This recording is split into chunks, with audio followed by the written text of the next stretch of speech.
Hi there, my name is Easton and I am the Service and Diagnostic Technician with Clean Air Heating and Cooling.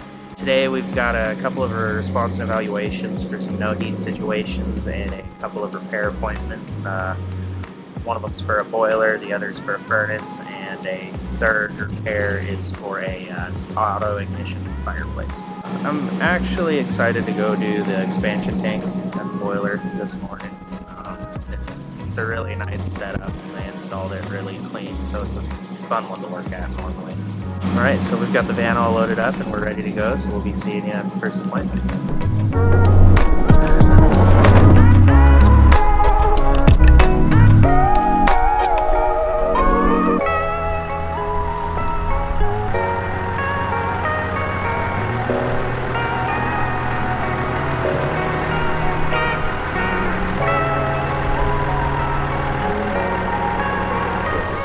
So we're here in Linden today at our first appointment replacing this failed control board.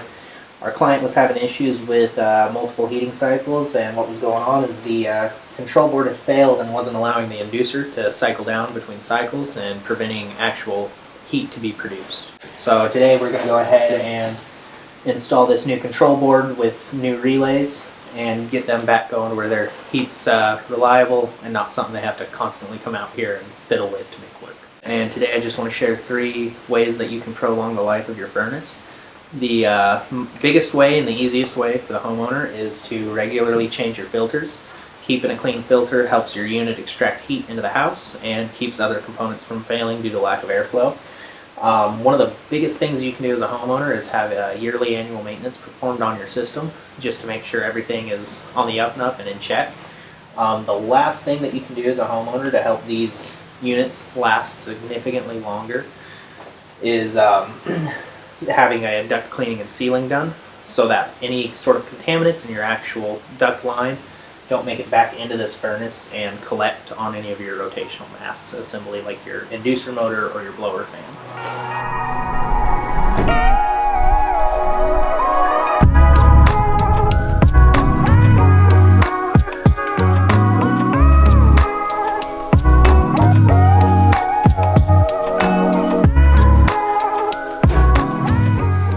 So this is the old control board out of the unit, and what we ended up finding is that this relay here that powers up and controls the inducer was sticking closed and preventing the inducer from cycling down. One of the things that we found is if you were to tap this relay with the handle of a screwdriver or any sort of other long insulated instrument, it would actually allow the relay to unstick and cycle down the inducer for a couple of cycles before it restuck again.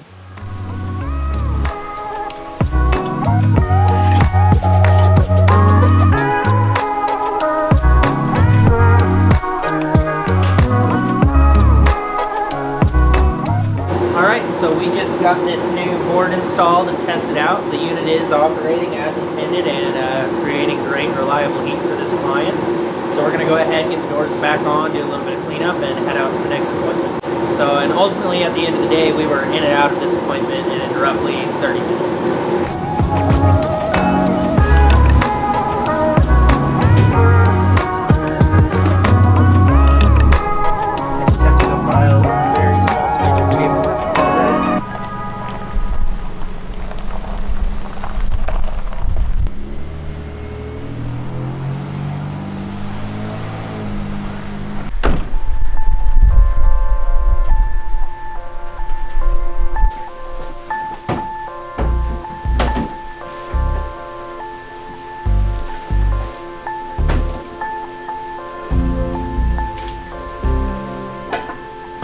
So we at this unit we found a seized inducer motor. Something we noticed off the bat is when you power the unit up and create a call for heat, you just get a very loud electrical humming, buzzing noise, and your inducer doesn't power up. On further inspection, we tried to actually turn the inducer by hand, and it is seized to the point to where you almost can't do it by hand. We'll have to order the part either from the manufacturer or from one of our carriers, and then essentially once that's in, the office will call them and schedule an appointment for a separate install. So here we have our unit powered up and we are creating a call for heat, and you can hear this rather loud, prominent electrical buzzing coming from this unit here. This is that seized inducer motor, and that is one of the signs that it has failed. So what we'll end up doing today is running part numbers and figuring out kind of our acquisition time for this component. Typically inducers aren't stocked on shelf. It is a part you either have to order from distributor or manufacturer. And this component here is typically most people will just have the inducer assembly replaced as opposed to going to a whole new unit. It's a lot more cost effective, and typically it's one of the kind of middle of the ballpark price as far as parts or cost of replacement goes. So typically it takes anywhere from about 45 minutes to an hour to change out one of these inducer assemblies, and you're kind of looking at about anywhere from $300 to about $500 depending on the size and particular unit that you have in your living space.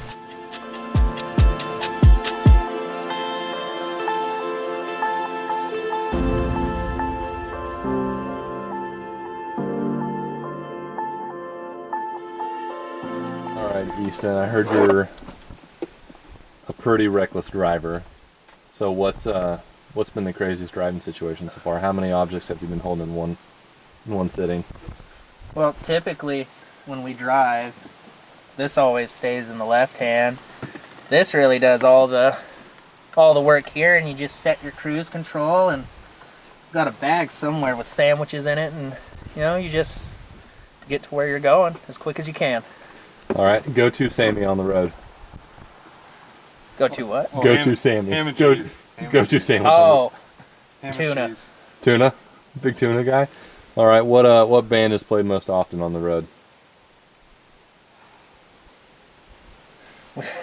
We bounce back and forth between 50 Cent and Marty Robbins. This is true.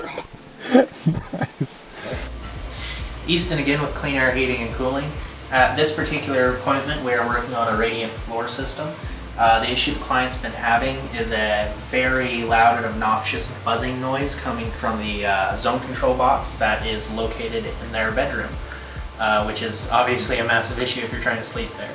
So today we're going to get to the bottom of the problem and see what we can do to rectify the situation and get them back to comfortable heat without any sort of uncomfortable situations.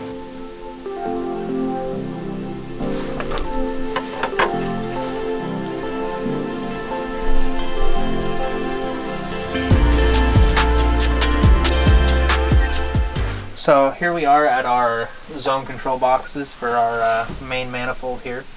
Down here we have our aquastats. Up here we have our flow monitors. And what I can tell already off the bat is over here on box 2 we've got an issue with our number one zone or number one aquastat. And something else that we can see here is this panel right here is raised. So that means that valve is partially opened, and you can also see over here on our flow monitor that we're using a significantly higher number of gallons per minute compared to the other zones. We also just had zone 3 on box B call for heat, and we are slowly starting to watch its gallons per minute flow increase as well. So here's the buzzing noise that the client had reported and showed us through video on her phone. This buzzing noise is actually an alarm for a fault/error code coming from the zone box itself. So if you want to go ahead and pull away that heat demand in the dining room, this should alleviate. So we were able to recreate our alarm noise by isolating to our zone that we're having an issue with our zone valve here by going through the thermostats and making demands for heat in individual zones and monitoring our system. What we found is that zone 1, which correlates to this zone valve, was the one thrown in error when we showed up, and when we created a demand from heat for that room, the alarm ended up re-tripping. So we know we've got an issue with this particular zone. Now we just have to figure out what's going on.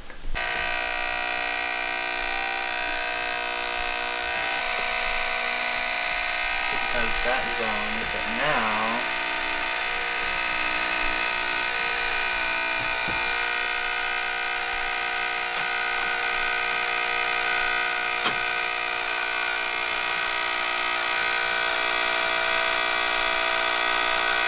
So I'm going to pull this zoning box off the wall here so I can get to the back of it and relieve this cover of its retaining clips and screws so I can actually see into the relay set for this zone box here.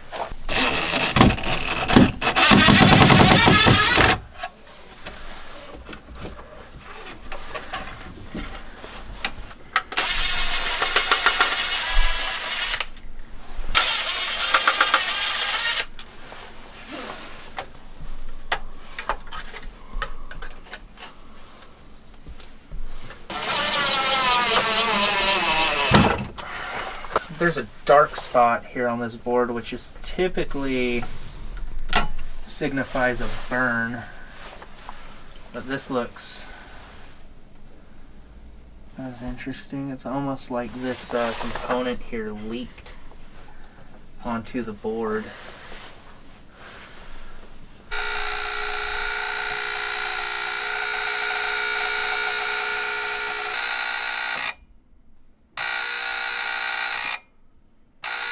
So we were able to isolate the failed relay by doing a tap test where you basically get your relay to fail out, and what you can do is take a insulated screwdriver, and you want to use an insulated screwdriver because you are dealing with potential voltage, and you can tap on these relays, and if you tap on a relay and your problem is alleviated, in our case it was buzzing in conjunction with zone valves not opening and closing. And tapping this relay right here allowed those zone valves to close and allowed the buzzing to go away. So we know that it is this relay that's causing our issues. So what I'm going to do now is, since these boards aren't something that we carry on shelf, I'm going to lay a strip of tape over this relay to simulate the pressure of the screwdriver pushing against it. It's kind of a deal to hopefully help alleviate this noise that they've been living with for the past couple weeks until we can get a new control board in. Unfortunately, it is one of those things where it might work for a period of time and go back to buzzing, or we might not get any alleviation of that buzzing noise at all, but it is something that we can try to help make the situation a little more comfortable.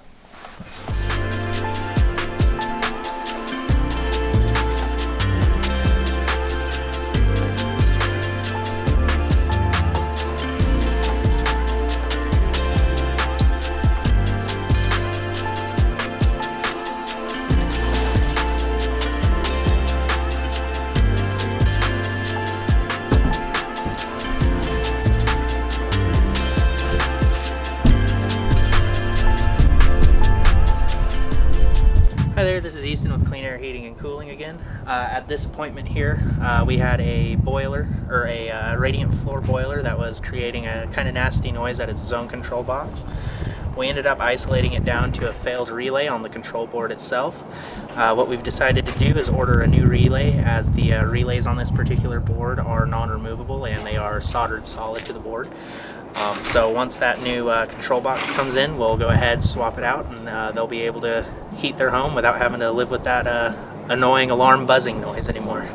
So now we've got one more job for the day. We're going to be working on a auto ignition fireplace. It's an appointment that we're having to revisit. We did a evaluation on it probably about a week and a half ago now, and it was having issues with its flame sensor.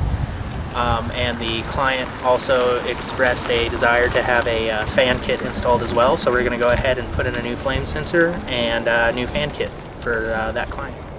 See you guys there.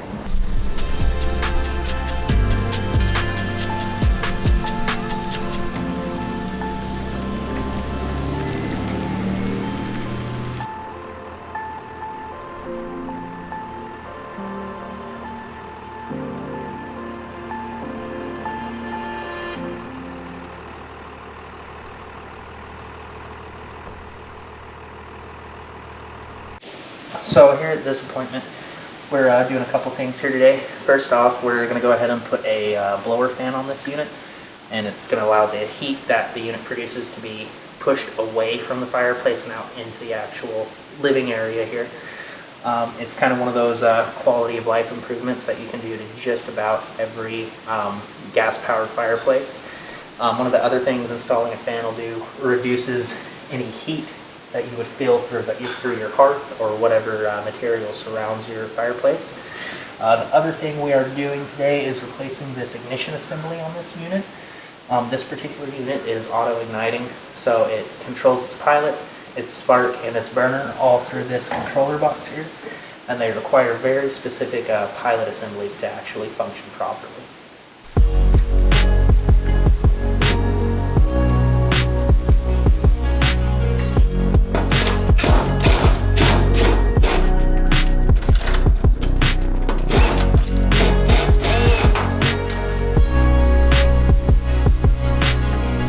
Pilot, flame sensor, igniter. What are you replacing all of it? Yep, whole deal. With just an identical replacement.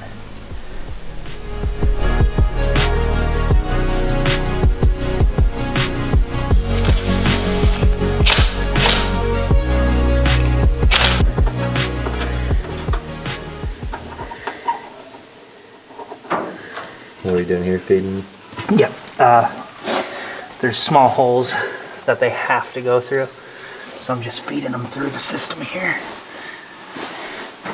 And the important one is the pilot line, because if you kink it, you've pretty much ruined the pilot line.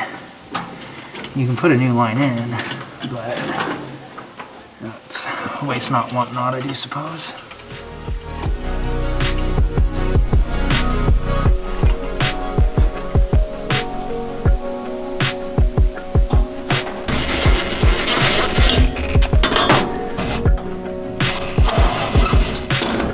It depends on the fireplace, but this one's going to go on the back wall in the bottom cabinet with the cutout pointing upwards so that it pulls air in up along the back wall.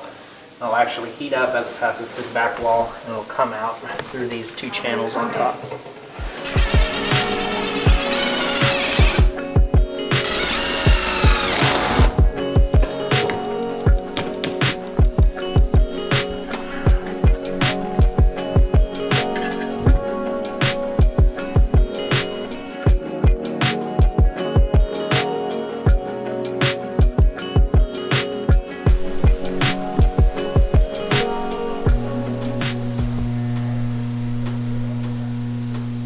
So we've got our fan and our new ignition assembly installed, and we just wrapped up testing and everything is functioning as intended. So we're going to go ahead and get the unit buttoned back up and looking all good and nice, and then we will run to our next appointment.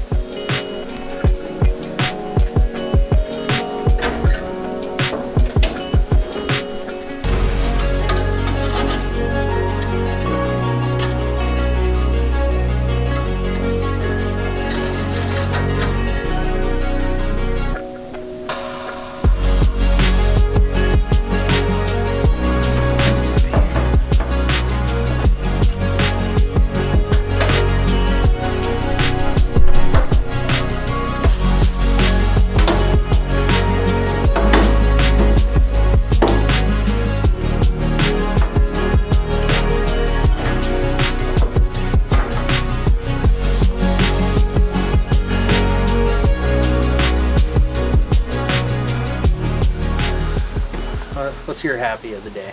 Happy's, it was pretty varying. So there was a lot of kind of different stuff going on. It kind of varied. It wasn't just stagnant. I'm happy that the boilers didn't turn into 4 to 6 hour ordeals today. All right, any crappies of the day?